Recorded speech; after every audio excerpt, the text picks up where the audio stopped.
महाकारुणिक तथागत सम्यक समृद्ध भगवान बुद्धांनी सात्यात केलेला असा सद्धम्म, धम्मावर आडवं केलेला पूजनीय विष्णुसंग यांना त्रिवार पंचांप्रणाम, तसेच परमपूज्य गौरी सगळ डॉक्टर आंबेडकर यांना सुद्धा त्रिवार पंचांप्रणाम आणि उपस्थित असलेले सर्व श्रद्धावान उपासक उपासिका यांना नमन.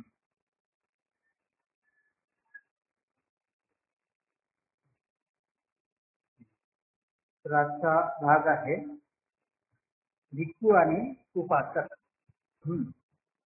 तर धम्मामध्ये भिक्खूचा धम्म आणि उपासका धम्म यात विशेष भेद करण्यात आला आहे. म्हणजे उपासकाचा धम्म आणि भिक्षूचा धम्म. भिक्षू हा ब्रह्मचर्याला बांधलेला असतो. ही गोष्ट उपासकाला नाही, त्याला लग्न करता येत असते. भिक्षूला घर अथवा कुटुंब असू शकत नाही. याच्या उलट उपासकाला घर आणि कुटुंब असते.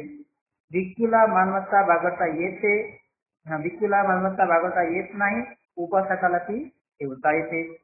त्याच्यानंतर भिक्षूला हत्या न करण्याची निर्बंध आहे, उपासकाला तसा निर्बंध नाही. पंचशीलाचे नियम दोघांनाही पाळायचे असतात, परंतु भिक्षूला ते प्रतिज्ञा रूप असतात. ते मोडल्याने तो शिक्षेस पात्र होतो. उपासकाच्या बाबतीत ते पाळण्याजोगे नियम या स्वरूपाचे असतात आणि त्याच्या स्वतःच्या इच्छेने ते पाळायचे असतात. पंचशिलाचे परिपालन हे भिक्षूच्या बाबतीत सक्तीचे असते. उपासिकाच्या बाबतीत ते त्याच्या इच्छेवर अवलंबून असते. भगवंताने असा भेद का केला असावा? काहीतरी सबळ कारण असल्याशिवाय ते असा भेद करणार नाही. तर मग भिक्षू आणि उपासक यांच्यामध्ये असा भेद का ठेवला है ना? तर भगवंताने त्या भेदाचे कारण कुठेही स्पष्ट केलेले नाही आणि ते नसल्यामुळे ते तर्काने जाणावे लागते. काही असले तरी ते कारण जाणणे आवश्यक आहे की बाबा भिक्षू आणि उपासक याच्यामध्ये असा का आहे? भिक्षूला ते नियम बंधनकारक आहेत आणि उपासकाला ते त्याच्या इच्छेवरती ठेवलेले आहेत.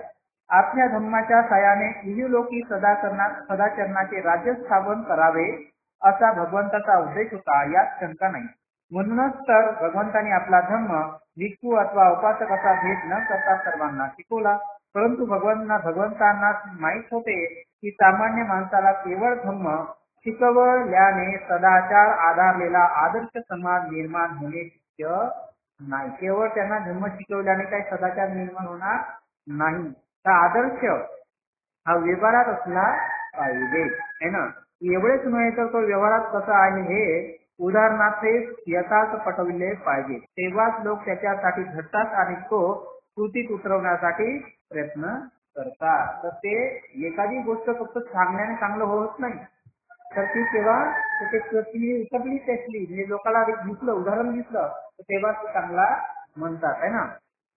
ही अशी झटक्याची वृत्ती निर्माण करण्यासाठी आणि सामान्य माणसाला हा आदर्श अव्यवहारात नसून व्यवहारात आहे पटवण्यासाठी त्या आदर्शानुसार वर्तन ठेवणाऱ्या समाजाचे चित्र सामान्य माणसापुढे ठेवणे आवश्यक आहे. म्हणजे ज्या चांगल्या गोष्टी सांगितल्या आहेत त्या फक्त सांगण्यासाठी नाही, तर त्या तुम्ही आचरण केल्याने सुद्धा त्याचा लाभ आहे हा त्यांना दिसला पाहिजे. याच्यासाठी सुद्धा भगवान बुद्धांनी हे चित्र ठेवलेलं आहे. तर संघ म्हणजे भगवंताने शिकवलेल्या संघाचे आचरण करणाऱ्या समाजाचा नमुना. तर संघ म्हणजे काय? आपण संघ कोणाला म्हणतो की भगवान बुद्धाने जो धर्म शिकवला त्याच्या आचरण करणारा जो समूह आहे त्यालाच संघ असे म्हणतात. म्हणून भगवंताने भिक्षू आणि उपासक याच्यामध्ये भेद केला. भिक्षू म्हणजे बुद्धाचा आदर्श समाजाचा मार्ग दाखवणारा प्रकाश आणि शक्यतो त्या भिक्षूच्या पावलावर पाऊल ठेवून जाणे हे उपासकाचे काम आहे. काय म्हटलं नाही तर भिक्षूच्या पावलावर पाऊल ठेवणे आणि ते करणे हे कोणाचं काम आहे? उपासकाचं काम आहे. दुसऱ्या एका प्रश्नाचे उत्तर देणे आवश्यक आहे. तो प्रश्न म्हणजे भिक्षूचे कार्य काय? भिक्षूने केवळ व्यक्तिगत साधनेला वाहून घ्यायचे की त्याने लोकांना मार्गदर्शन करून त्यांची सेवा करायची? काय म्हणतात ना, त्याने स्वतःला वाहून घेतलं पाहिजे की लोकांची सेवा केली पाहिजे? हा त्याचे कर्तव्य आहे. तर इथं दोन्ही कार्य केले पाहिजे. दोन्ही कार्य केले म्हणजे त्याने स्वतःकडे लक्ष दिले पाहिजे. स्वतःच्या साधनेमध्येही तो मार्गदर्शन लायक ठरत नाही म्हणून तो स्वतः प्रथम पूर्ण शिष्ट धार्मिक ज्ञान संपन्न अशी व्यक्ती असली पाहिजे. यासाठी त्याने व्यक्तिगत साधना करण्याचा प्रयत्न केला पाहिजे. म्हणजे जे लोकांना शिकवतात ते पहिले स्वतः अनुभव घेतलं पाहिजे. भिक्खू गृहत्याग करतो, परंतु तो जगापासून निवृत्त होत नाही. गृहत्याग करण्यात त्याचा हेतू त्यांना गृहासंबंधी आसक्ती वाटते, परंतु ज्याचे जीवन दुःख आणि वैराग्य यांनी व्याप्त असून जे असहाय्य असतात अशा गृहस्थाची किंवा अशा लोकांची सेवा करण्याची संधी व स्वातंत्र्य मिळावे हा असतो. तर काय आहे की जे लोक दुःखी आहेत, दारिद्र्यामध्ये आहेत, अशा लोकांची भिक्खूंनी काय केले पाहिजे? सेवा केली पाहिजे. तर कोणती सेवा केली पाहिजे? आता लोक दारिद्र्यात आहेत, दुःखी आहेत, याची कोणती सेवा केली पाहिजे? त्याच्यासाठी भोजन आणून दिलं पाहिजे का? त्याच्यासाठी वनपट्टी लावून दिली पाहिजे का? काय केलं पाहिजे मग? तर त्या दुःखाचं कारण सांगलं पाहिजे. त्या दुःखाच्या कारणाचा त्याने बोध करून दिला पाहिजे आणि त्यातून तो दुःख कसा नष्ट होईल त्याने सांगितलं पाहिजे. धम्माचे मूलतत्व करुणा हे आहे आणि त्या तत्वानुसार प्रत्येकाने प्राणी मात्रावर प्रेम केले पाहिजे आणि त्याची सेवा केली पाहिजे. भिक्खू करुणेच्या परिपालनात अपवाद नाही. म्हणजे भक्तीच्या मनामध्ये करुणा असली पाहिजे. कोणाबद्दल? जे काही प्राणी पक्षी विगे माणूस आहे त्या सगळ्याच्या बद्दल त्याच्या मनात करुणा असली पाहिजे. भिक्खू आध्यात्मिक संस्कारात कितीही परिपूर्ण असला तरी तो मानव जातीच्या दुःखाबाबत उदासीन असेल तर तो भिक्खू या संज्ञेला प्राप्त ठरत नाही. भिक्खू आध्यात्मिक संस्कारात कितीही परिपूर्ण ठरला तरी जरी तो मानव जातीच्या दुःखाबाबत उदासीन असेल तर तो भिक्खू या संज्ञेला प्राप्त ठरत नाही. त्याला इतर काही संज्ञा संबोधित येईल पण भिक्खू या संज्ञे नाही. म्हणजे एखादा भिक्खू आपल्या साधनेमध्ये परिपूर्ण चालला असेल, मोठा काही ध्यान प्राप्त केलं असेल, काही केलं असेल, पण तो लोकांना चांगलं मार्गदर्शन करत नाही, लोकांना धर्म सांगत नसेल तर तो भिक्खू म्हणून समजू नका असं म्हणालाय ना. तो भिक्खू या पात्रे नाही. त्याला दुसरं काही नाव द्या पण तो भिक्खू नाही, कारण त्याने लोकांकडे लक्ष दिलं, लोकांची समस्या, लोकांचा धर्म सांगितला नाही. तो उदासीन आहे कशाबद्दल? लोकांना धर्म सांगण्याबद्दल. तर अशा पर्यंत तो भिक्खू राहत नाही. त्याला दुसरं काही म्हणा तुम्ही, भिक्खू पात्र होऊ शकत नाही. भाग तिसरा, भिक्खूचे कर्तव्य. आता भिक्खूची नवदीक्षेता संबंधी कर्तव्य. आता जे भिक्खू म्हणतात त्यांची काय कर्तव्य आहे हे आपण सांगितलं.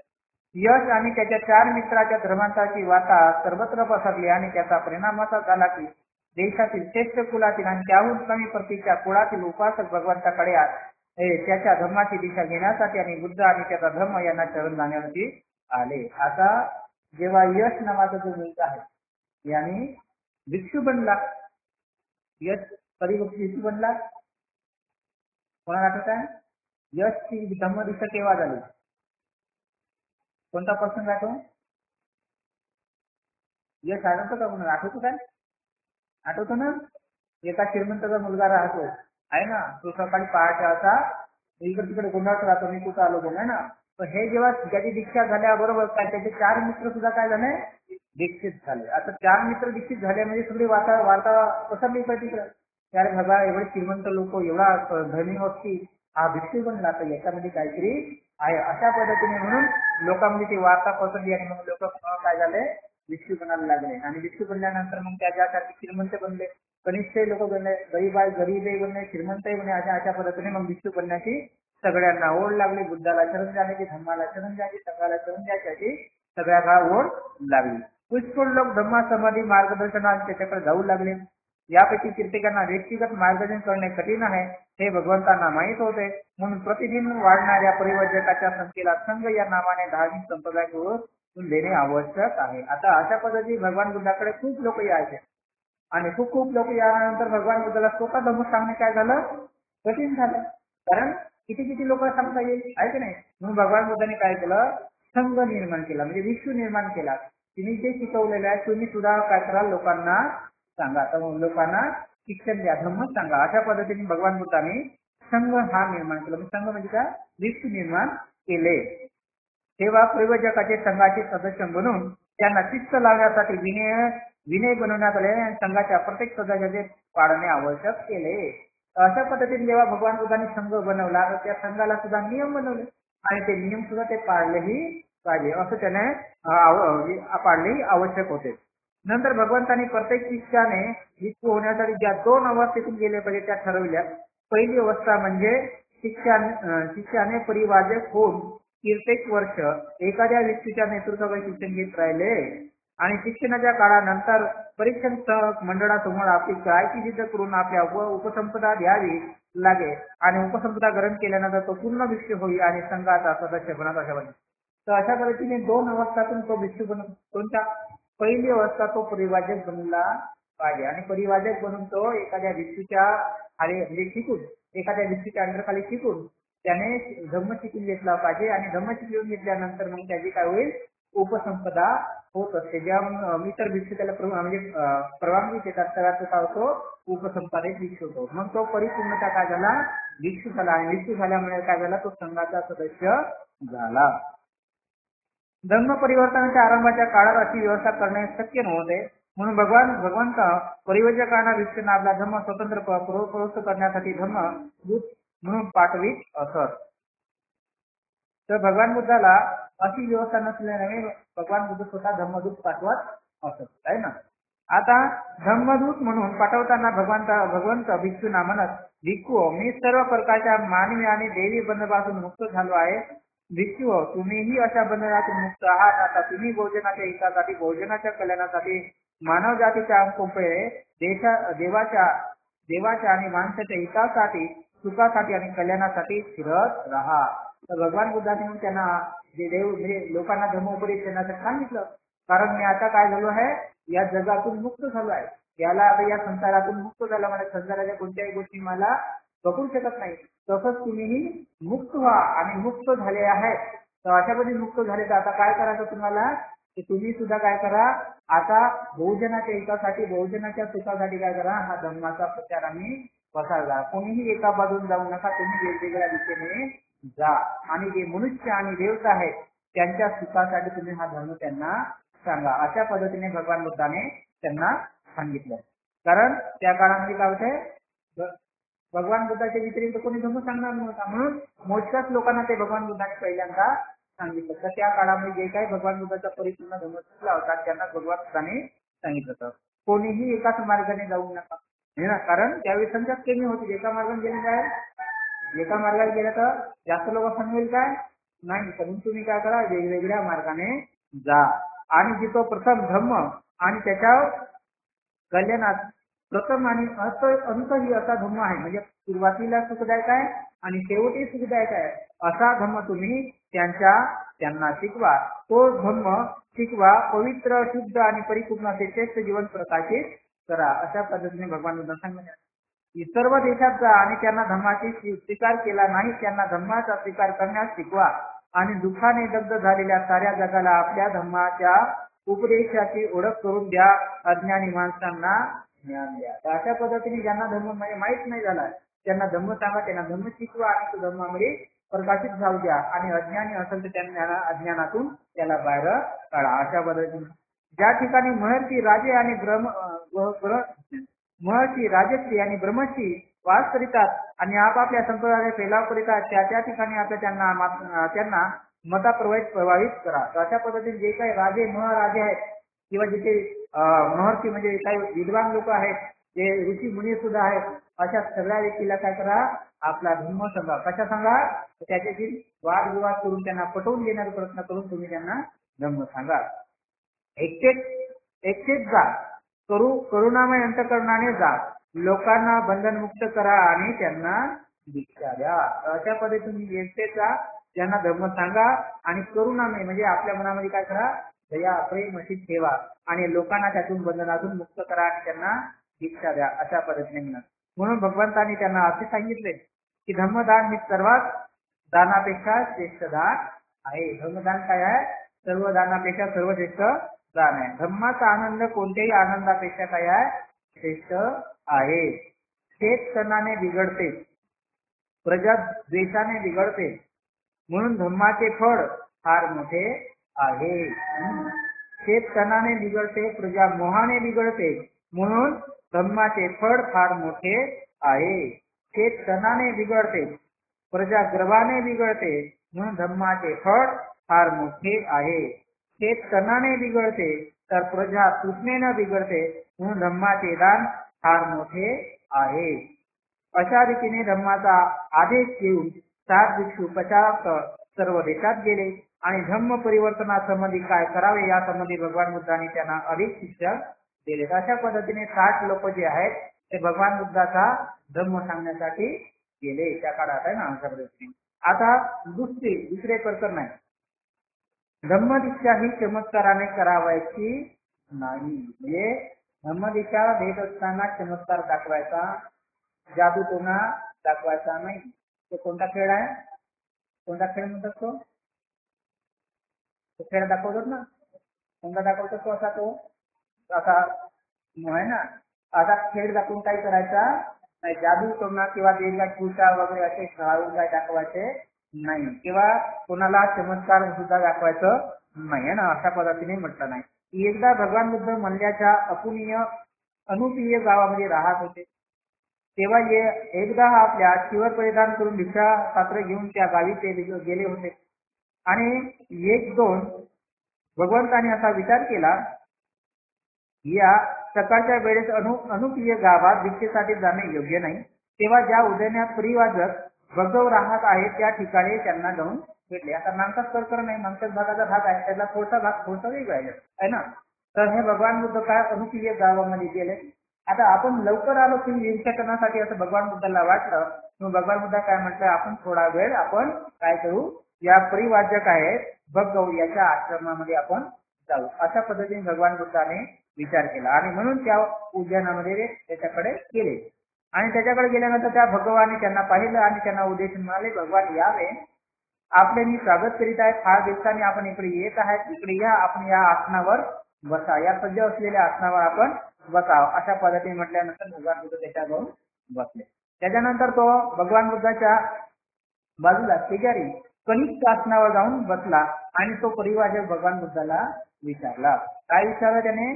काही दिवसापूर्वी लिखवी कुळातील सुनपत्त माझ्याकडे येऊन म्हणाला, मी भगवंताचा त्याग केला आहे, मी त्यांना गुरु मानित नाही, ही खरी गोष्ट आहे काय? म्हणजे आता हा लिखवी जो आहे सुनकत्ता आहे, लिखवी कुळातील सुनकत्ता आहे, हा काय आहे, भिक्षू बनला होता आणि भिक्षू बनल्यानंतर तो चिवर गाळा सोडून गेला आणि तो त्या परिवाराला सांगितलं का आता मी काय बुद्धाचा शिष्य राहिलेलो नाही, मी त्याचा धर्म सोडून गेलाय. अशा पद्धतीने त्याने सांगितलं. तर ही खरी गोष्ट आहे काय असं त्याने भगवान बुद्धाला विचारलं. तेव्हा लिखवी कुळातील सुनकत्ताने तुला जे सांगितले ते खरं आहे. भगवान बुद्धाने म्हटलं ते बरोबर आहे ना. हे भगव काही दिवसापूर्वी लिखवी कुळातील सुनकत्त माझ्याकडे आला होता आणि म्हणाला, हे भगवान, मी आपला त्याग केला आहे, आजपासून मी आपणास गुरु मानित नाही. तेव्हा मी त्याला विचारले, हे सुनकत्त, तू मला गुरु मान असे मी कधी म्हटले होते काय? मी तुला असं गुरु मान म्हटलं असं म्हटलं काय? त्या सुनकत्ताने उत्तर दिलं, नाही होय, किंवा तू तरी मला कधी असे म्हटले होते काय? भगवान, मी आपल्याला गुरु मानतो आहे का नाही?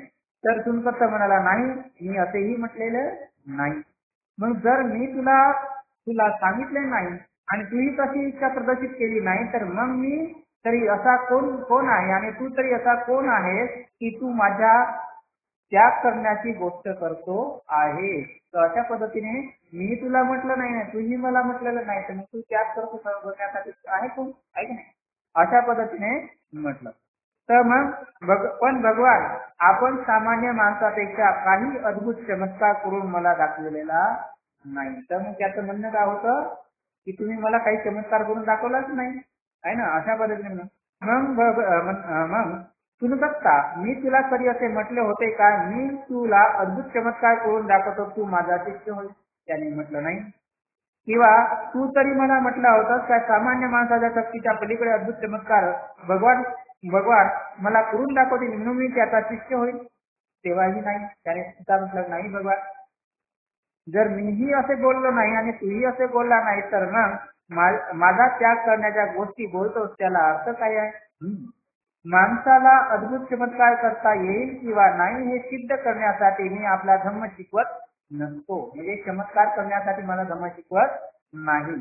तर माझा धम्म हा माणसाला आपल्या दुःखाचा पूर्ण निराश कसा करता येईल हे शिकवतो. हा त्याचा उद्देश हा त्यांचा उद्देश नाही का? अशा पद्धतीने भगवान बुद्धांनी त्याला म्हणजे माझा हा उद्देश नाही का आहे की नाही.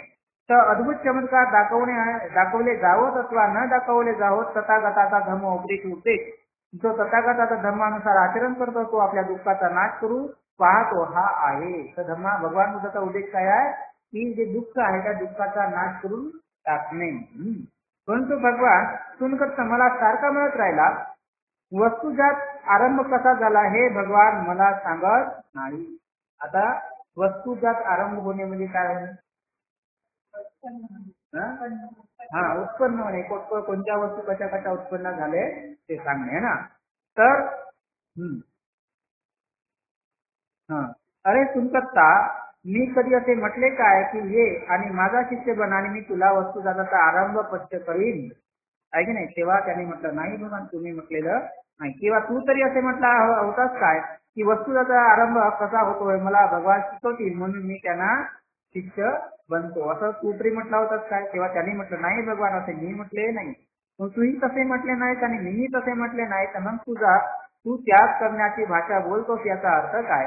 माणसाच्या सर्व दुःखाचा निरासन करण्याचा जो धर्म मी शिकवतो त्याचा हेतू वस्तुजात आरंभ कसा झाला हे शिकवित नसतो तर वस्तूचा आरंभ कसा झाला हे शिकवतो.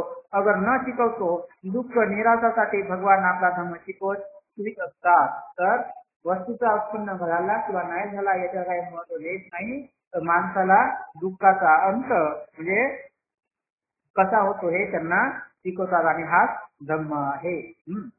म्हणून मग तुमचा वस्तूचा आरंभ कसा झाला किंवा ते आरंभ रहित आहे हे तुला समजण्यात काय अर्थ आहे. मग अशा पद्धतीने मग तुला वस्तूचं उत्पन्न झालं काय नाही झालं हे समजून तुला काय फायदा अशा पद्धतीने म्हणून मग सुनकत्ता वज्जी लोकात तू माझी अनेक प्रकारे प्रशंसा केली आहे. सुनकत्ता वज्जी लोकात धर्माची तू अनेक प्रकारची प्रशंसा केली आहे. सुनकत्ता वज्जी लोकात तू अनेक प्रकारे संघाची प्रशंसा केली आहे. सुनकत्ता मी असं तुला सांगतो की आता या सुनकत्ता काय म्हटलं नाही की हा सुनकत्ताने तू वज्जी लोकांमध्ये काय केला आहे भगवंताची प्रशंसा केली नाही बुद्धाची प्रशंसा केली नाही धर्माची प्रशंसा केली आहे आणि संघाची प्रशंसा केली आहे या वज्जी लोकांमध्ये. मग सुनकत्ता वज्जी लोक तुला मग सुनकत्ता मी तुला असे सांगतो की काही लोक तुझ्या संबंधी असे म्हणतील की लिखवी कुळातील सुनकत्त गौतमाच्या आदेशानुसार भिक्षूचे पवित्र जीवन जगता आले नाही त्याचे नियम पाळता आले नाही म्हणून तो विनय जुगारून देऊन तो दुर्वर्तन करू लागला आहे. तर मग काय होईल याचा उलट परिणाम होईल. कारण लोक तुलाच म्हणतील काय म्हणतील याने तर खूप प्रशंसा केली बुद्धाची प्रशंसा केली धर्माची प्रशंसा केली संघाची प्रशंसा केली पण आता हा यालाच ते नियम करता आले नाही पालन करता आले नाही म्हणून हा काय केला आहे तो तेथून पडून गेलेला आहे आणि तेथून दुर्गतीला लागलेला आहे असे लोक म्हणतील. म्हणून भगवा अशा रीतीने लिखवी कुळातील सुनकत्ताला मी बोललो तो धम्म आणि विनय याचा त्याग करून आता अधोगतीच्या मार्गाला लागला आहे.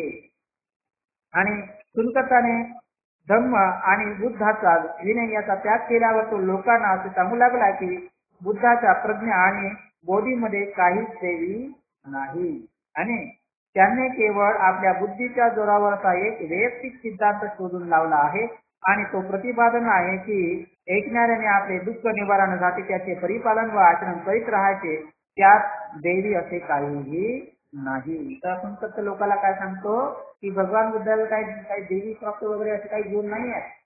त्याने काय केलं नाही आपली बुद्धिमत्ता लावली आहे आणि बुद्धिमत्ताच्या आधाराने लोकांना जे दुःख आहे ते दुःख कसं नसले करायचं हे लोकांना सांगत असतो.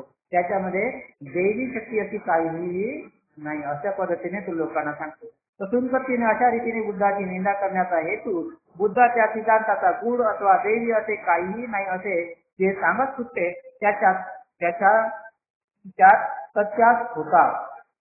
कारण बुद्धाने आपल्या धर्म परिवर्तनात अलौकिक अथवा चमत्काराच्या कोणत्याही साधनाचा उपयोग केलेला नाही. तर भगवान बुद्धाने लोकांना धर्म सांगताना अलौकिक आणि असं जे काही आहे ते साधन चमत्कार असं काहीही दाखवलेलं नाही है ना. अशा पद्धतीने आता तिसरं प्रकरण आहे धम्म परिवर्तन हे बळाने करायचे नसते. म्हणजे एखाद्याला जर इच्छा नाही तर त्याला जबरदस्ती धर्म सांगायचा नसतो. एकदा भगवान राजगुरू आणि नालंदी यांना जोडणारा राजमार्गाच्या जवळून 500 भिक्षू सह जात होते. त्यावेळेस तृतीय नावाचा एक परिवाजक भिक्खू ब्रह्मदत्त नावाच्या त्या तरुण शिष्यासह त्याचे मार्गावरून चालला होता.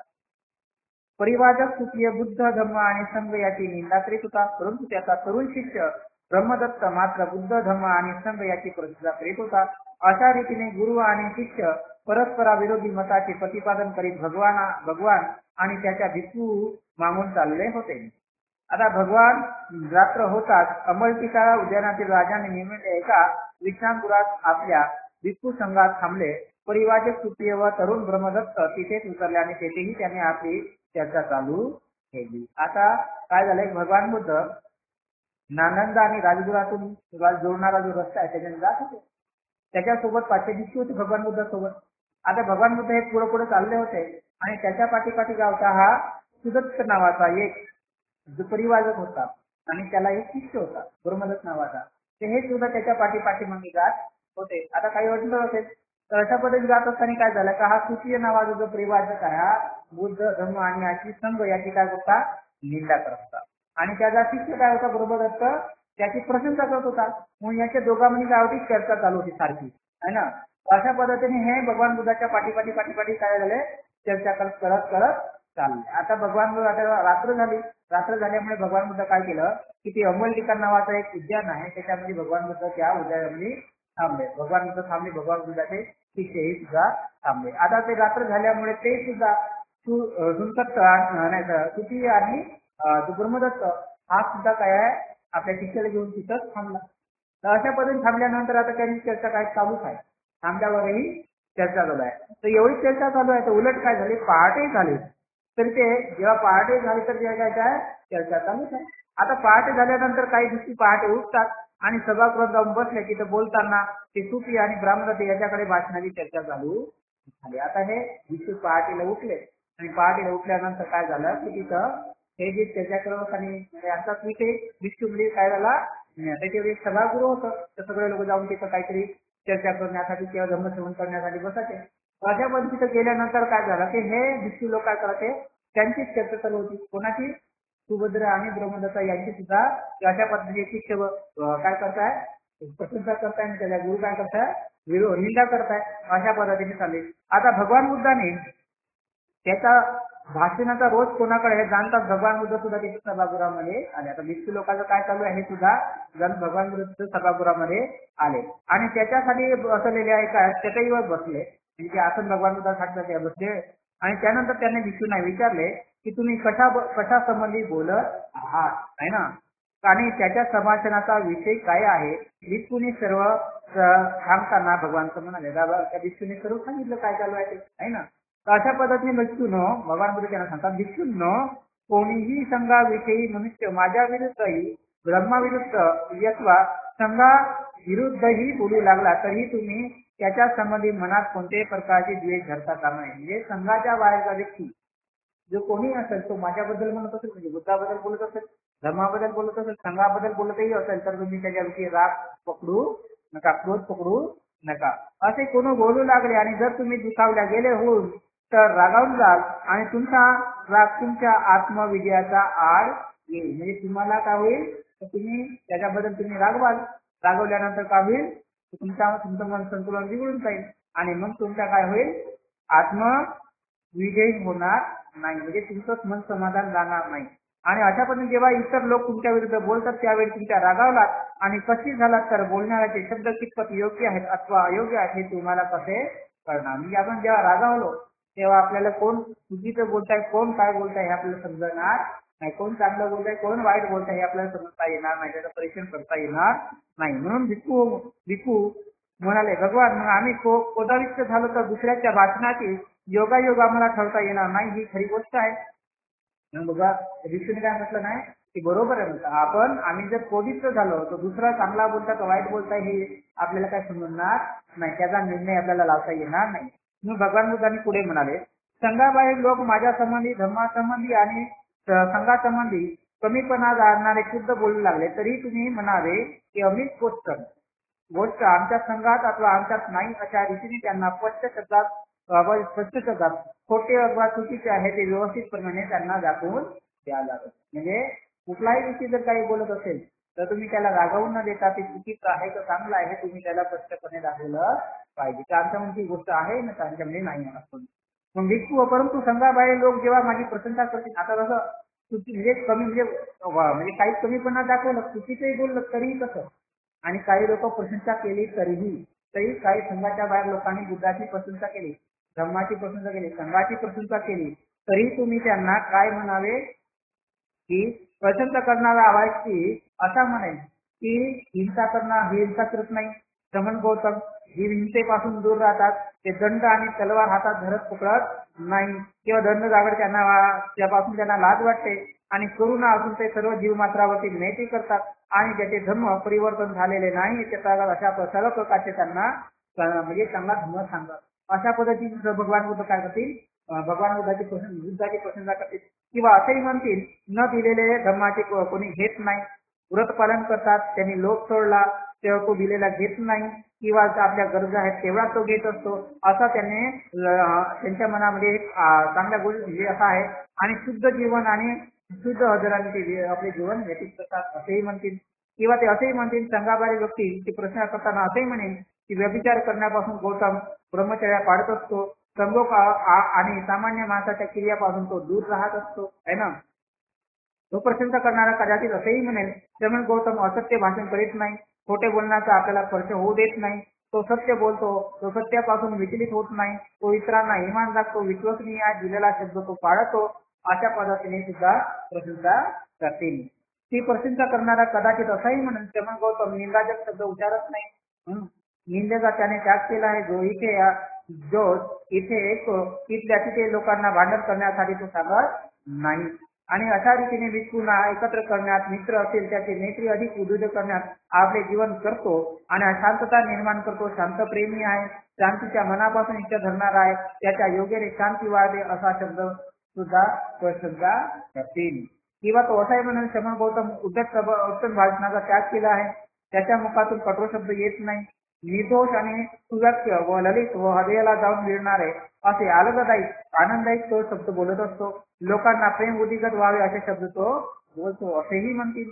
किंवा अथवा तो म्हणेल चेष्टा कर भाषणाचा त्याग केल्यामुळे श्रमण गौतम निर्थक भाषणाचा सुद्धा गोष्टी करत नाही, तो योग्य वेळी बोलतो, सत्याला धरून बोलतो, धम्म आणि संघ याच्यावर तो स्वयंचित बोलतो आणि अंतःकरणात साठवण्याचे शब्द तो बोलतो आणि समुचित उदाहरण देतो आणि भेट करतो आणि मुद्द्याला कधीही सोडत नाही असेही म्हणतील है ना. किंवा तो असंही म्हणे की श्रमण गौतम जीजे आणि रोग यांना सुद्धा इजा करीत नाही. म्हणजे बघा काही लोक असेही म्हणतील तर तो प्राणी मात्राची हिंसा करतच नाही, पण झाडा झुडांनाही सुद्धा इजा करणार नाही असेही लोक म्हणतील. तो दिवस फक्त भोजन करतो, रात्री अथवा मध्यरात्री अन्न सेवन करीत असेही म्हणतील. जे जत्रेत नाच तमाशा संतीला जलते अशा ठिकाणी तो कधीही जात नाही, फुलमाळा सुगंधी द्रव्ये आणि उपटणे यांना आपल्या विभूती करीत नाही, म्हणजे आपल्याला सजवत नाही असेही म्हणतील. लांब लचक उच्च बिछाण्यावर तो कधीही पडत नाही, म्हणजे चांगला असं मखमलीचं परिमाण अशा तरी, आणि सोने रुपये तो कधीही स्वीकार करीत नाही. बिल शिजवलेले धान्य तो घेत नाही. बिल शिजवलेले धान्य म्हणजे कोणते, गहू तांदूळ डाळ अशा पद्धतीने अशा त्याने घेत नाही. स्त्रिया अथवा युवती यांचाही तो स्वीकार करीत, स्त्रिया आणि युवती यांचाही स्वीकार करीत नाही है ना. दास दासी यांचाही तो स्वीकार करीत नाही. मेंढरे बकरे बोकडे तो स्वीकार करीत नाही. कोंबड्या अथवा डुकरे तो स्वीकार करीत नाही. हत्ती घोडे गुरे तो स्वीकार करीत नाही. तो दूताचे अथवा मदतीचे काम करीत नाही. दूताचे अथवा मदतीचे काम म्हणजे कोणते, कोणाचं लग्न होत आहे ते नाही होत आहे ते जुळवण्याचं काम करतात काय. तो एखादा व्यक्ती म्हणला भगवान माझ्या मुलीचं लग्न होत नाही, पाहून द्या ना एखादी वर, करून देतील काय, तर मदतीचे सुद्धा काम करत नाही. तो क्रय विक्रय करीत नाही. क्रय विक्रय म्हणजे काय, खरेदी विक्री करत नाही है ना. लाचलुचपत लबाड याच्या वामाने तो आचरण करीत नाही. कोणाला विद्रूप करीत नाही, कोणाचा खून करीत नाही, कोणाला कडी घालून बांधित नाही, वाटमारी दरोडेखोर मारहाण करीत नाही. तर भिक्षूंनो तथागताची प्रशंसा धर्म परिवर्तन न झालेला माणूस अशा प्रकारच्या गोष्टी बोलेल. तर अशा पद्धतीने ज्या भगवान बुद्धाची काय करतील, प्रशंसाही करतील, म्हणजे काही निंदाही करतील ना काही प्रशंसाही करतील. तरी परिवर्तन झाले पाहिजे अशा पद्धतीने प्रशंसा करील, परंतु त्यामुळे आनंदित होता कामा नाही. म्हणजे तुम्ही प्रशंसा केल्यामुळे आनंदित होता कामा नाही किंवा तुमचे हृदय उजबळून जाता कामा नाही. कारण असे घडल्यामुळे तुमच्या साधनेचा आड येईल आणि संघाच्या बाहेर जे लोक अशा रीतीने माझी माझी धम्माची अथवा संघाची प्रशंसा करतील तेव्हा तुम्ही जे सत्य असेल ते सत्य म्हणून मान्य केले पाहिजे. तर त्यांनी जे सत्य असेल, प्रशंसा करणारा व्यक्ती सत्य असेल तर सत्य मानले पाहिजे आणि असे म्हटले पाहिजे की त्या त्या गोष्टी कारणास्तव ही गोष्ट खरी आहे. अशा गोष्टी आमच्या म्हणजे आढळतात, अगदी बरोबर आहे अशा पद्धतीने. म्हणजे ते सत्य असेल तर तुम्ही ते मान्य केलं पाहिजे. पण प्रशंसा केली ती आनंदित होऊन जाऊ नका, कारण आनंदित झाला तर तुम्ही काय कराल, साधनेमध्ये त्या बरोबर साधना करणार नाही, है ना. अशा पद्धतीने आता शेवटा प्रकरण, भिक्खूने धम्म प्रचारासाठी झटले पाहिजे. कशासाठी झटले पाहिजे? झटले म्हणजे काय, झगडा करणे. झटणे म्हणजे मग काय,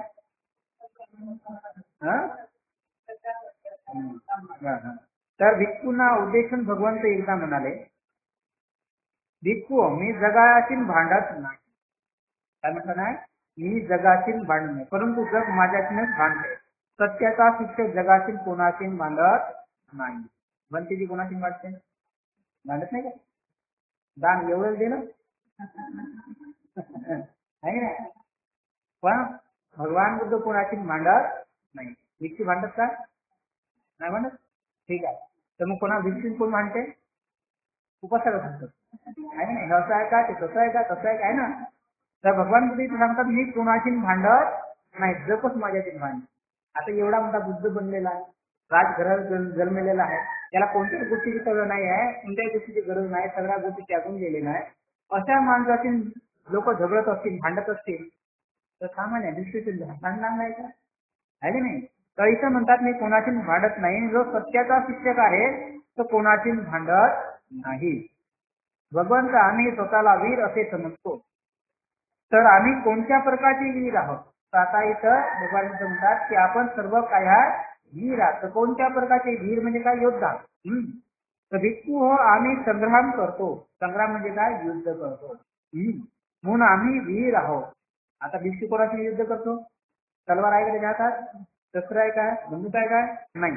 तरी ते काय वीर आहे. तर भगवान आम्ही कशासाठी संग्राम करतो. तर भिक्षूने विचारलं की आम्ही कशासाठी येतात. भगवान बुद्ध तुम्ही संग्राम करा अशा पद्धतीने, आम्ही कशासाठी संग्राम करतो काही नाही. तर भगवान बुद्ध सांगतात श्रेष्ठ शील है ना, श्रेष्ठ धैर्य, श्रेष्ठ प्रज्ञा यासाठी आम्ही युद्ध करतो, म्हणून आम्हाला वीर म्हणतात. कशासाठी? श्रेष्ठ शील, श्रेष्ठ धैर्य, श्रेष्ठ प्रज्ञा याच्यासाठी आपण काय करतो, संग्राम करतो, युद्ध करतो, म्हणून तुम्ही वीर आहात अशा पद्धतीने म्हटलं. ज्या ठिकाणी शील संकटात असते त्यावेळी संघर्ष करायला घाबरू नका, दुबळेपणा वागू नका. जेव्हा संकट म्हणजे जेव्हा शील म्हणजे सुटण्याची वेळ येते तेव्हा तुम्ही घाबरायचं नाही, तुम्ही संघर्ष करा अशा पद्धतीने म्हणतात. आता त्यानंतर चौथा भाग, दीक्षा पाठ.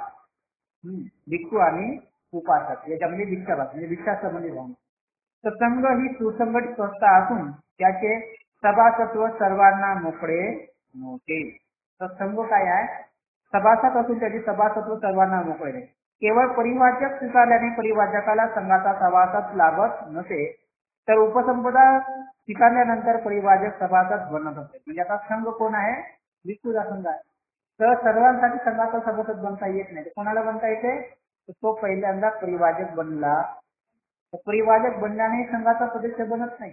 तर तेव्हा बनतो, त्याची जेव्हा उपसंपदा होते तेव्हा तो संघाचा काळ तो सभासत्व बनत असतो.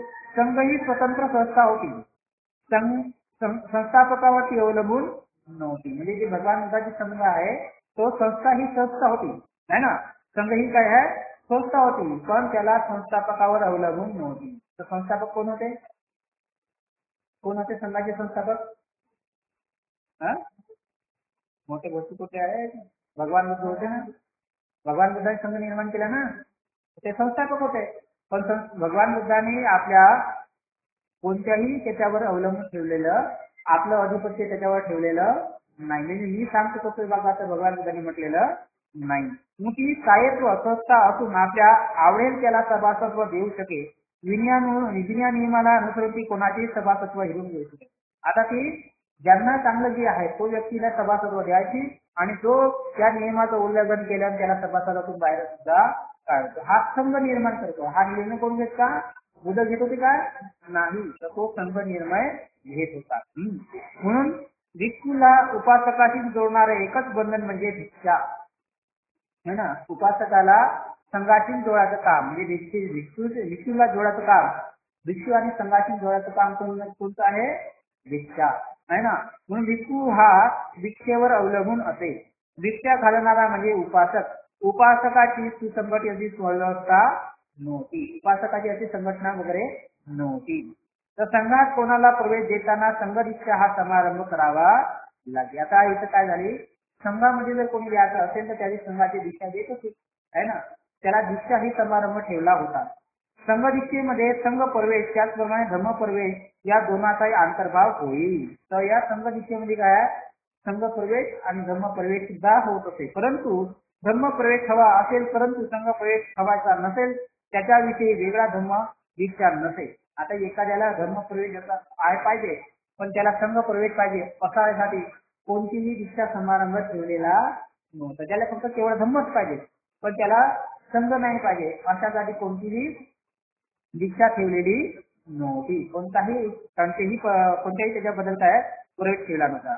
म्हणून संघ प्रवेश घर सोडून अनैतिक बनणे. म्हणून आता संघामध्ये प्रवेश म्हणजे घर सोडून जाणे अशा पद्धतीचा होता, गुरुच्या होता. म्हणून धम्म प्रवेशासाठी धम्म दीक्षा नसणे ही एक मोठी गंभीर बाब होती आहे ना. तर धम्मामध्ये धम्म दीक्षा नव्हती. धम्मामध्ये काय आहे? एखाद्या व्यक्तीला आपण धम्म अनुसरण करावा, आपण बरा उपासक बनावा याच्यासाठी त्याला धम्म दीक्षा ठेवलेली नव्हती. फक्त भिक्षूसाठी दीक्षा ठेवली होती. तर ज्या अनेक कारणांनी भारतात बौद्ध धर्माचा हार झाला त्यापैकी हे कारण आहे. तर कोणतं कारण आहे? एक कारण कोण आहे? अनेक कारण आहे. आपण पाहिलं क्रांती आणि प्रतिक्रांती बुद्धाचा धर्म कसा नष्ट झाला आपण पाहिला आहे नाही. तर त्याच्यामध्ये सुद्धा बुद्धाचा धर्म नष्ट होण्याचं एक आणखी कारण आहे. कोणतं आहे? की धम्मामध्ये धम्म दीक्षा ठेवलेली नव्हती. संघ दीक्षा होती पण धम्म दीक्षा नव्हती. हा एक कारण आहे धर्म नष्ट होण्याचं. या दीक्षा विधीचा अभाव उपासक एका धर्मातून दुसऱ्या धर्मात भ्रमण करू शके. म्हणजे अशा पद्धतीने त्याची धम्म दीक्षा केली नाही म्हणून तो काय करेल? या धर्मात जाय ना त्याही धर्माचं काम करत असेल. म्हणून तो अधिक वाईट गोष्ट म्हणजे दोन धर्मात एकाच वेळी आचरणाची त्याला मुभा होती. म्हणजे तो कधी सकाळी या धर्मात जायचा आणि संध्याकाळी त्या धर्माची पूजा करत आहे ना. सकाळी भगवान बुद्धाला वंदन केलं तर संध्याकाळी कोणत्या तरी देवदेवतेला वंदन केलं आहे ना. अशा पद्धतीने बरोबर आहे. सकाळी विहारात आलं तर संध्याकाळी नवरात्रीला गेलं आहे ना. आताची गोष्ट आहे ना. तर अशा पद्धतीने काय आहे? त्याला दोन धर्मामध्ये काय आहे? कधी जाता येते. कशामुळे? धम्म दीक्षा नसल्यामुळे. म्हणून त्याला बंधन नाही आहे. आता बंधन आहे ना. की आता कोणी जर म्हटलं तर म्हणतील नावा तुम्ही तर बौद्धिस्ट माणसं आहे इकडे कसे काढले बाबा भरून म्हणतील ना. आहे नाही. तर पहिल्याच्या काळात मी तसं बोलता येत नव्हतं कारण कोणालाही जात होतं आहे नाही. तर अशा पद्धतीने इथं सांगितलं नाही की एक मोठी उणीव होती आणि ते उणीव कोणी दूर केली? धम्मदीक्षेची उणीव कोण दूर केली? बाबासाहेबांनी आहे ना. आता परस्परावरील परिणाम आता तथापि धम्माचरणात चुकणाऱ्या उपासकाला मार्गावर आणण्याचे साधन भिक्षापास येत होते.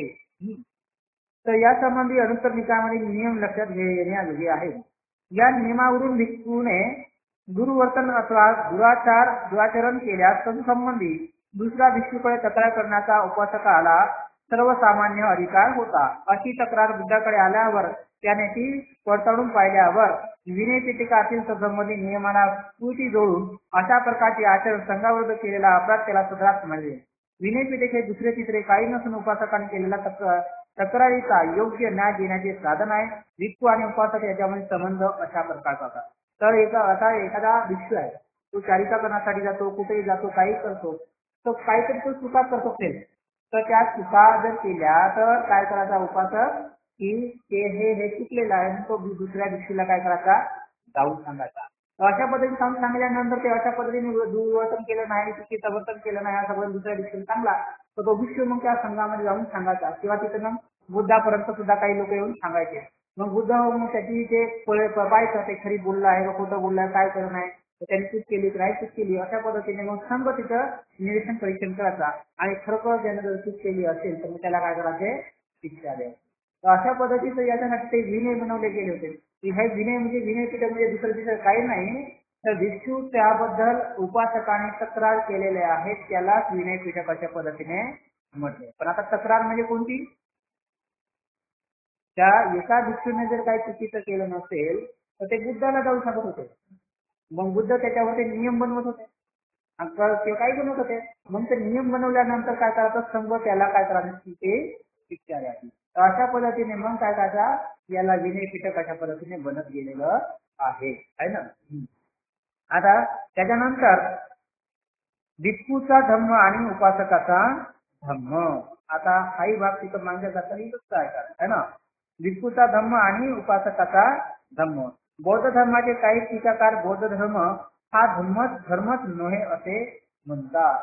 तर आता असे काही बौद्ध धर्माला टीका करणारे लोक आहेत, त्यांना म्हणतात की हा बौद्धाचा धर्मच नाही आहे, धर्मच नाही आहे. अशा टीकाकाराचे लक्ष देण्याचे कारण नाही, म्हणजे अशा टीकाकाराचा आपण लक्ष दिलं नाही पाहिजे. परंतु त्यांना जर उत्तर द्यायचे असेल तर बौद्ध धर्म हा खरा धर्म आहे आणि त्यांना हे मान्य नसेल तर त्याने आपल्या धर्माची व्याख्या करावी. तर त्यांना सांगायचं आहे की बौद्ध धर्म हा खरा धर्म आहे. त्यांना जर मान्य नसेल तर त्याने आपली व्याख्या सुद्धा दुरुस्त केली पाहिजे.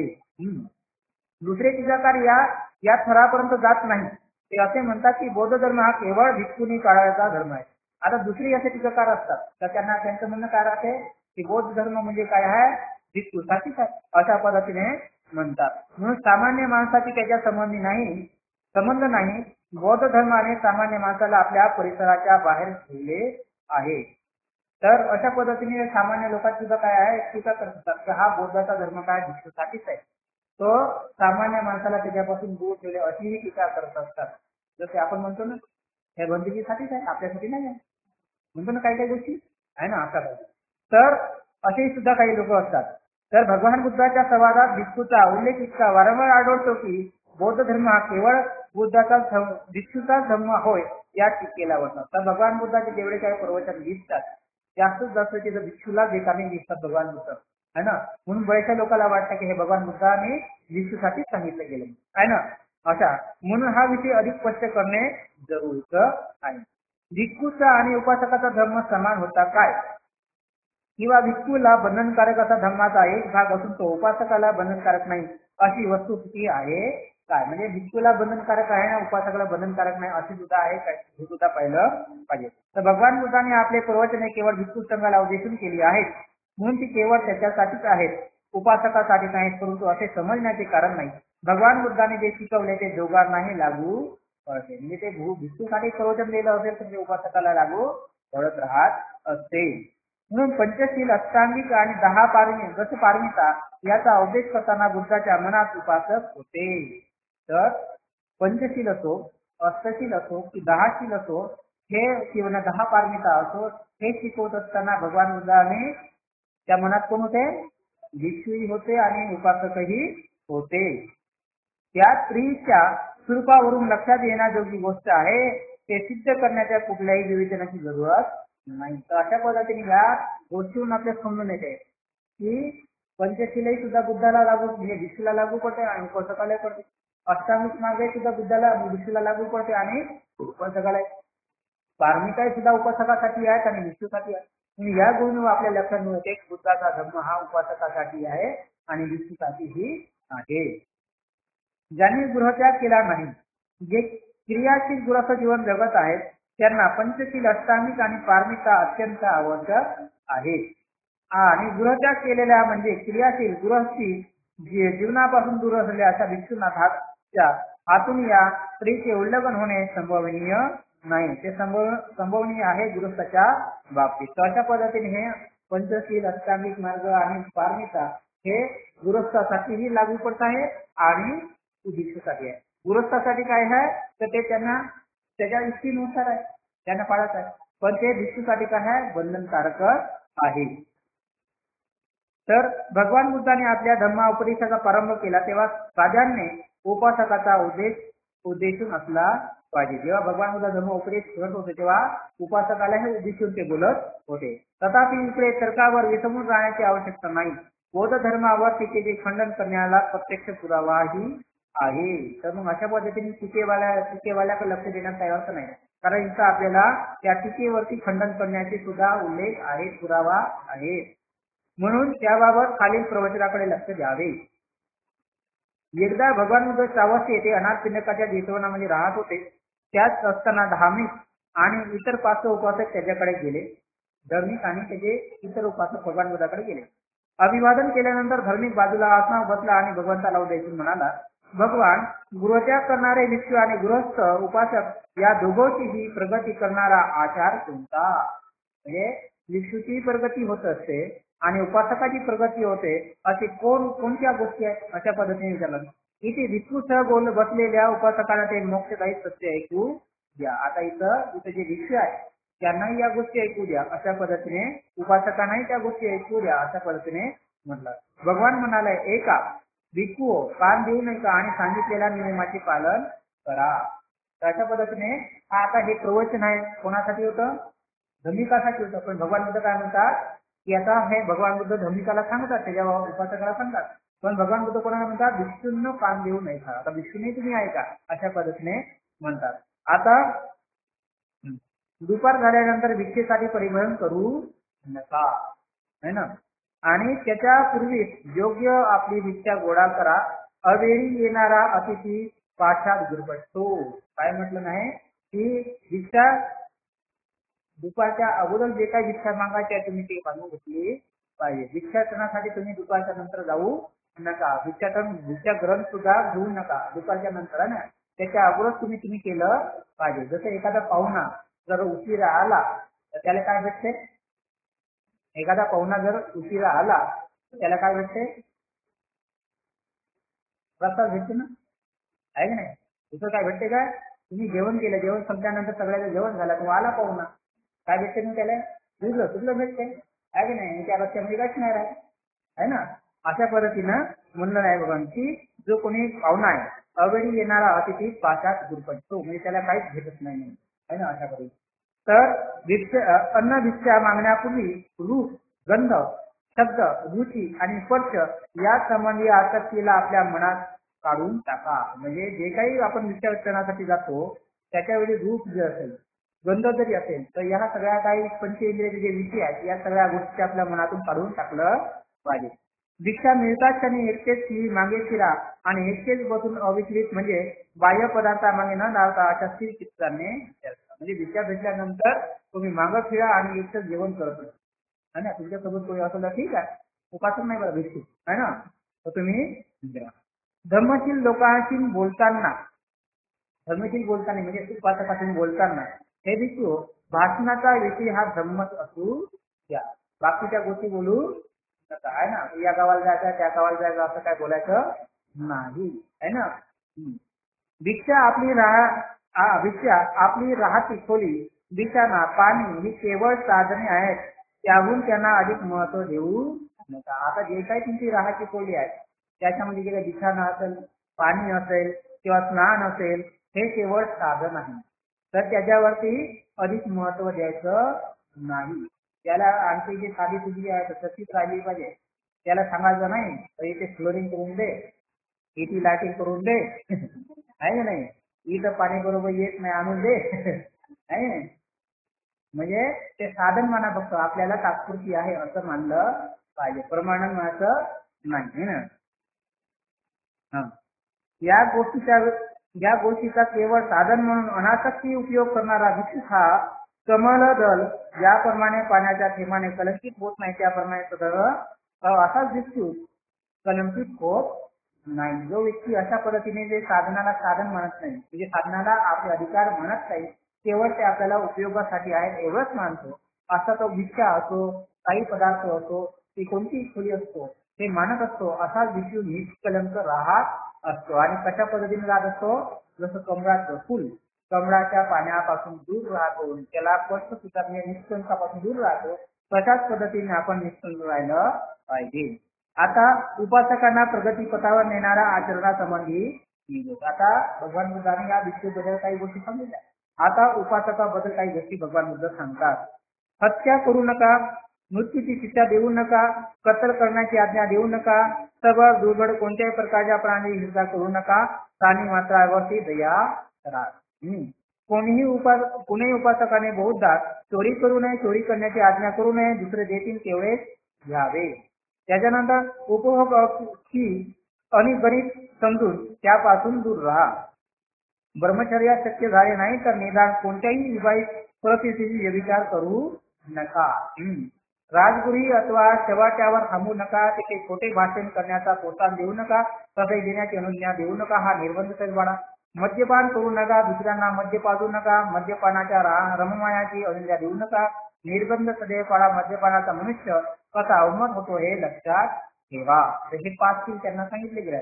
मद्यपानाने मूर्ख म्हणून पापाचरण उद्भक्त होतो आणि आपल्या इतर सदाचाराच्या बांधवांना पराभूत पापात प्रवृत्त करतो. म्हणून त्या उन्मादापासून, व्यसनापासून, या मूर्खाच्या सर्गापासून सदैव दूर. जो व्यक्ती दारू पिणारा असतो तो सुद्धा दुःखी होतो आणि आपल्यासोबत असणाऱ्या सगळ्यांनाही दुःखी करतो, पापामध्ये घेऊन जात असतो. अशा पद्धतीने म्हणजे 5 शील सांगितले गेले उपासकाला. या 5 शीला तुम्ही करत आहात तर याच्यामध्ये हिंसा, चोरी, असत्य भाषण, दुराचार, अविचार यापासून परत असं भगवान बुद्धांनी सांगितलं नाही. आणि सप्ताह मागून सप्ताह उपवासाचे व्रत धारण करा. काय म्हटलं आहे की सप्ताह मागून सप्ताह उपवासाचे धारण करा आणि श्रद्धामय अंतकरणाने अष्टशीलाचे पालन करा. तर उपवास पालन करा आणि अष्टशील म्हणजे तेच उपवास आणि अष्टशील श्रद्धाने पालन करा. आपल्या आई वडिलांचा सन्मान राखा, म्हणजे आई बापाचा सन्मान ठेवा. उपजीविका सन्मानकारे करा, म्हणजे आपले काम धंदे चांगल्या पद्धतीचे ठेवा. त्याच्यानंतर एकनिष्ठ उपासक दिव्य जगात प्रवेश करतो. तर असा उपासक चांगल्या जगामध्ये काय करतो, प्रवेश करतो, म्हणजे चांगल्या जगात राहतो, सुखी राहतो. यावरून स्पष्ट होईल की धम्म हा दोघांना समान आहे, परंतु या दोघांकडून आचरणाचा निर्बंध फरक आहे. भिक्षूला 5 व्रते अनिवार्य आहेत. या आपण हत्या करणार नाही असे व्रत धारण करावे लागते. दुसऱ्यांना दिलेली वस्तू माणसाला मानभक्त करण्याची लागत नाही असे व्रत धारण करतो. कधीही असत्य भाषण करणार नाही असे व्रत त्याला धारण करावे लागतात. स्त्रीपासून परावृत्त राहणे हे व्रत त्याला धारण करावे लागते. उन्माद पेय पिणार नाही असे व्रत त्याला धारण करावे लागते. हे सर्व नियम उपासकाला बंधनकारक आहेत. तर हे जे 5 शील आहे उपासकाला काय आहे, बंधनकारक, त्याने केलं पाहिजे अशा पद्धतीने. परंतु तो एवढाच की भिक्षूच्या बाबतीत ते नियम अलुगणीय वर्तासारखे आहे. तर भिक्षूच्या बाबतीत कसं आहे, ते उल्लंघन केल्याचे त्याला शिक्षा होत असते आणि भिक्षू उपासकाला ती शिक्षा होत नाही. पण त्याने ते निबंध म्हणजे त्याला पालन करावं अशा पद्धतीने बंधन ठेवलेलं आहे. उलट पक्षी उपासकाच्या बाबतीत ते नैतिक कृत्य असून त्याचे वर्तन सारखे आहे. उलट उपासकाच्या बाबतीत ते नैतिक कृत्य नसून त्याचे परिपालन सत्तेने करायचे आहे. याशिवाय त्याच्यामध्ये लक्षात घेण्याजोगे 2 फरक आहेत. भिक्षूला खाजगी मालमत्ता ठेवता येत नाही, उपासकाला खाजगी मालमत्ता करता येते, ठेवता येते. भिक्षूला परिनिर्वाणामध्ये प्रवेश करण्याचे स्वातंत्र्य आहे. उलट उपासकाला परिनिर्वाण हे पुरेसे मानले जाते. म्हणजे उपासकाला निर्वाणापर्यंत पोहोचता येत नाही, पण भिक्षूला ते निर्वाण साधता येते.